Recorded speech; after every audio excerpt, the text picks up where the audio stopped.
Right now I'm putting foam on the garage door, cutting panels out of 1.5 inch thick polyiso foam board.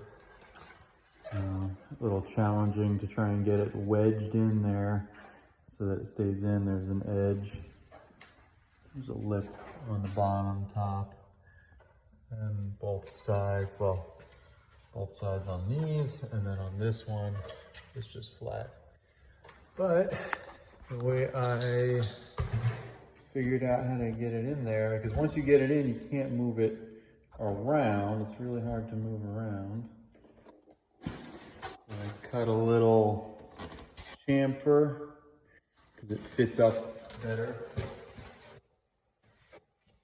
And I cut strips of roof underlayment, and I put them over like so.